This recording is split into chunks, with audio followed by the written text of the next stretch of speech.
Talk Nation, salute, man. Welcome back, everybody, for another episode, man. Appreciate y'all. Hope you guys are blessed, safe, and ready to enjoy another video by your boy. Check it out. Terence Crawford, Errol Spence Jr. This fight needs to happen. Bud went on record talking about he's not going to mention the Errol Spence fight again. Errol talking about 70-30 splits, 60-40 splits. We need to get the money out the way, whatever's going on between these two guys, man, because this fight needs to happen not only for each fighter's legacy, not only for the legacy of the welterweight division, but also for the welterweight supremacy, because you can't really say that you're number one in the division if you ain't taking on your rival in the division. And right now in the welterweight division, Terence Crawford and Errol Spence is 1A, 1B. You know what I'm saying? And you can't have that. We need number one. You know what I'm saying? Right now, Spence is pretty much in pace to become undisputed if he knocks off Ugas. You know what I'm saying? And he gets the WBA. See how that works out. Ugas ain't no slouch. You know what I'm saying? Strong, very capable. Cuban fighters are very tough, very skilled, very sound in basics. You know what I'm saying? Very durable. You know what I mean? So that's not going to be an easy fight for Spence. You know what I'm saying? Spence is going to be in there with somebody who probably is just as strong as he is. As far as skill, we're going to see. You guys know how I like to play it, man. Between round one and round four, we're going to see how the pace of the fight goes. You know what I mean? See who pretty much is going to win. You know what I'm saying? The majority, up into the second half of the fight. You know what I'm saying? Because round one, filling each other out. But by that fourth round, that's kind of the sweet spot. You know what I'm saying? Because if you're not up on the cards, you know what I'm saying, or leading on the cards by the fourth, going into the second half of the fight, not only you're looking at a close fight, but the second half of the fight, somebody or both fighters might have to take more chances than they want to take in order to seal the victory. So we're going to see how things play out. But let's get into the tail of the tape real quick. Because Terence Crawford fight fans, Bud is my man. But whatever's going on, he has to fight Spence. But Terence Crawford, man, he stands at 37-0, 28 knockouts, undefeated. One time undisputed, you know what I mean, champion at 140 before moving up to 147. He's 33 years of age. That's the ticket for Bud. He's 33.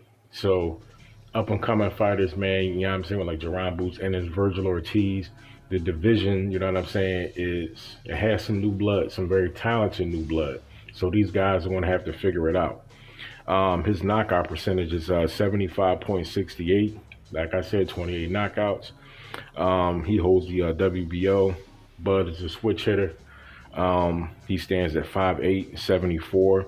He's the shorter fighter between the two, between him and Spence, but he does have the longer reach. He's from Omaha, Nebraska. His last 5 fights is Kell Brook, which was a W, TKO. It's just Kabaluskis, which was a W, TKO. Amir Khan, W, TKO. Jose Benavidez Jr., W, TKO. He tore Benavidez up. Jeff Horn, W, TKO. Went there and beat up and bullied the bully. You know what I'm saying? Errol Spence Jr., Errol the True Spence Jr. stands at 27-0, 21 knockouts, undefeated. Age 31. Spence getting up there too now. You know what I'm saying? He's getting into the golden years of boxing. Knockout percentage 77.78. Titles WBC and IBF. Like I said, see how things go down with Ugas. He can have the WBC, IBF, and the WBA. And he's going to have to see Bud, man, so he can be undisputed. You know what I mean? That he can go up to 154. Now, stance, southpaw. Height, 5'9.5". He's a taller fighter, like I said, between the two. Reach, 72 inches. So although he's a taller fighter, his reach is a bit shorter in that department. A lot of people didn't know this, man. You know what I'm saying? But Spence, he's not originally a Texas boy, man. Originally, man, he's from the East Coast. He's from Long Island, New York. But he resides in DeSoto, Texas, man. Shout out to Texas. You dig what I'm saying? His last 5 fights is Danny Garcia, which was a W, unanimous decision. Um, I mean, he beat the hell out of Danny, man. You know what I'm saying? All that stuff Danny Garcia was talking about, he went in there, didn't do nothing. You know what I mean? I told you guys before, he kept Danny at the end of the jab all night. You know what I'm saying? Like a piston, bop, bop, bop. You know what I'm saying? End of the night, man. Danny's face was all red. You know what I'm saying? Like he was just in a car accident. You know what I'm saying? Got hit with like 30 airbags. You know what I mean? Sean Porter, W, split decision. Now that fight, I told you guys, some may ride with it, some may not. If Sean Porter didn't get that knockdown, which really he didn't get knocked down, but his gloves, touched the canvas. So in boxing, that's considered a knockdown. But he gave Spence a lot of problems in that fight. You know what I'm saying? I really think that warrants another fight. So they should go back for a second fight. That's just in my opinion. Mikey Garcia, W, unanimous decision. Mikey moved up for that fight and weight. A lot of people thought that he wasn't ready. Spence went in there and showed that not only he was not ready, but he just wasn't strong enough to compete. Mikey Garcia didn't expect, he said this himself, he didn't expect Errol Spence to be such a great good of a boxer, you know what I'm saying? Which I don't know why. Never underestimate people, you know what I mean? Especially somebody who's coming into this fight and they supposedly the number one guy. Don't underestimate him, you know what I'm saying? See what happened. But he didn't knock Mikey out. So salute the Mikey for that, because he went in there, he didn't get stopped, he didn't get knocked out. He took some punishment, but he stayed on his feet. Carlos Ocampo, which was a W knockout. And Lamont Peterson, that was a W. Pretty much they called that in the corner, you know what I'm saying? He wasn't allowed to come back out. Fight was over. On to the next one. Now, fight fans. Terence Crawford can't beat Errol Spence. Let's get that out the way. Errol Spence can beat Terence Crawford. Let's get that out the way. That's why this fight needs to happen, because both guys are capable of beating each other. That's number one. Now, Spence fights out the southpaw stance, but he can switch. So he can meet him. They can both bang it out. Southpaw, who's the best, you know what I'm saying? Or Bud likes to switch it up. But Bud generally doesn't switch it up unless his opponent shows him something, you know what I'm saying? Possibly sometimes catch him with a shot. And then, you know what I mean, he switches it up, and then he bangs it out, you know what I mean, from the southpaw stance.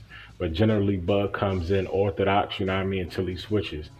Now, with the tools that Bud has, like I said, he has the longer reach, 74 inches. Bud, he puts his shots together very, very good. You know what I'm saying? And one thing that you have to understand about Bud is his intellect. He's very, very smart. You know what I'm saying? It's a couple of guys in the game, you know what I'm saying, like who really possess that mentality. You know what I'm saying? As far as just being a smart fighter. You know what I mean?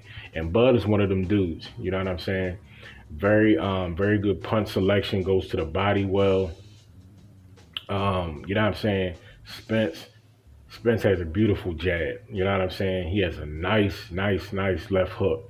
You know what I'm saying? Both guys possess tools that can offset each other.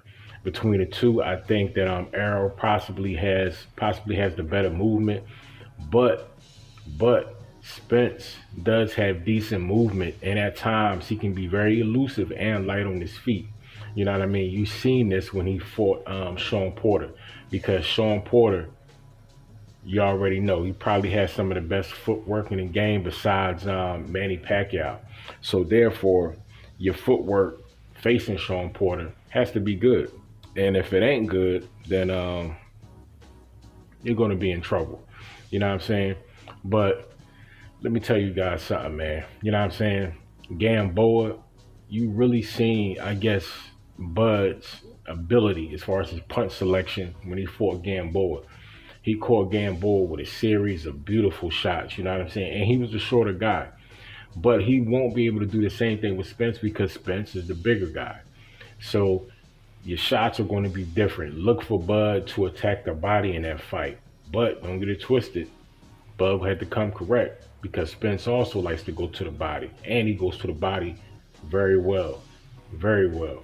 And he puts his shots together from going to the body, coming back upstairs very well. So it's like it's so many intangibles in this fight.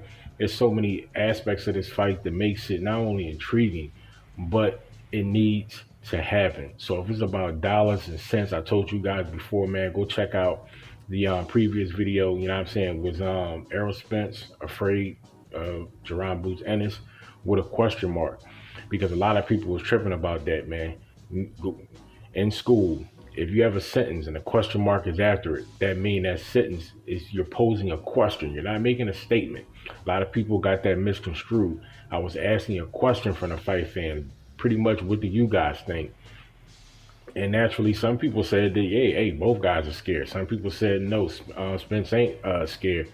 Some people said that Boots was scared.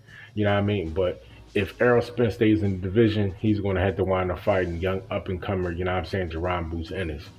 And while he's still in the division, number one, is still at the top of the division, you know what I'm saying, supposedly, you know what I mean, he has to fight and knock off Terence Crawford.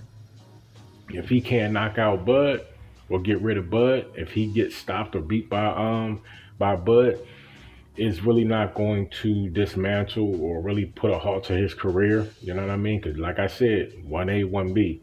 You know what I'm saying? Just like when Canelo got beat by Floyd.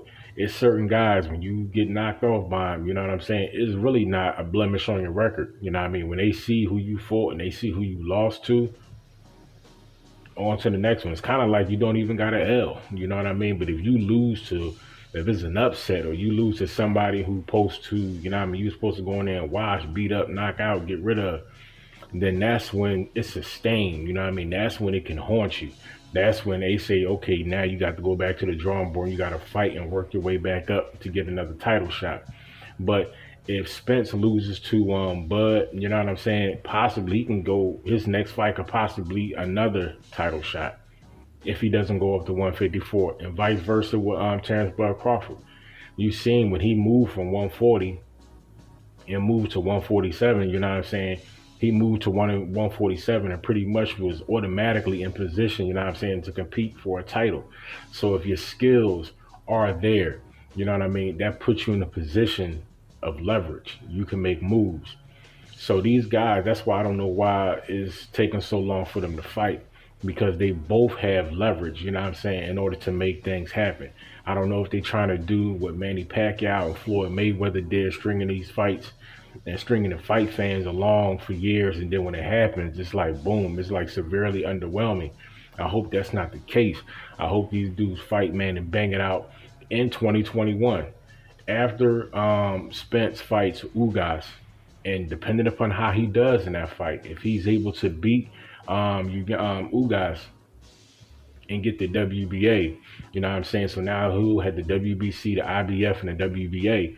So now, like I told you about leverage, that gives you a little bit more leverage. So now you got to go in there and get Buzz WBO belt. You know what I mean? So now he may have to take that short, which I think he should. You know what I'm saying?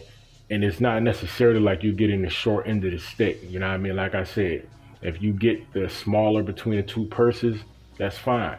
Because if you come back and you beat Spence, so now automatically you're undisputed. That's number one. And if you give him another shot, now you calling the shots as far as the price tag. So now it can be 80-20, 70-30, or whatever. You know what I'm saying? And hopefully that's how it goes. You know what I'm saying? Whichever guy, you know what I'm saying, beats the fight, if the fight is close, if the fight is interesting, like how Sean Porter and Spence fight was, I hope they run it back. Me as a fight fan and as an analyst, I honestly wouldn't mind if Spence fights Porter again. Sean Porter, he gave Errol Spence a hell of a fight. And like I said, if he did get in caught with that left hook, you know what I'm saying, on the inside, because Sean was coming in, you know what I mean, he almost got slept like Manny Pacquiao. That's the only thing about having such explosive movement. You know what I mean? Sometimes you may go, you know what I'm saying, you may jump off the finishing line a little bit too quick, and you may get caught with a shot, and you may get hurt. But credit to Sean Porter, you know what I'm saying, because like I said, he didn't go down, although his glove touched the floor. But, you know what I'm saying, Errol to knock people out with that shot. You know what I'm saying? Put Leonard Bundu to sleep on the ropes. You know what I'm saying? With that shot. Well, I think he caught Bundu with the right hook, but still, you know what I mean? So this would be a good fight. It will be a great fight. Both fighters need this fight for their legacy. You know what I'm saying? That's period, man. Really, it ain't nothing to talk about. And if you want to be in the history books, which Bud already says, you know what I mean, with my resume, I can be in the books, okay. But still, you need that Errol Spence fight to be a part of your legacy. And vice versa. Same thing for Spence. He needs Bud in order to, in my opinion, to solidify his legacy in the welterweight division. So on that note, man, thank you for coming back and checking out another video. Fight fans, man, catch me on the next one. If you did not subscribe to the channel yet, you missing out, man. Subscribe, like, comment, and also share these videos. Fight fan, join Talk Nation, man. We on the rise, baby. So salute to you guys, man. But before you do that, man, stay blessed, stay humble, and stay motivated. Protect yourself at all times. Guard up, mask up. I'll catch you guys on the next one, man. Talk Nation, stand up. It's your boy. Peace.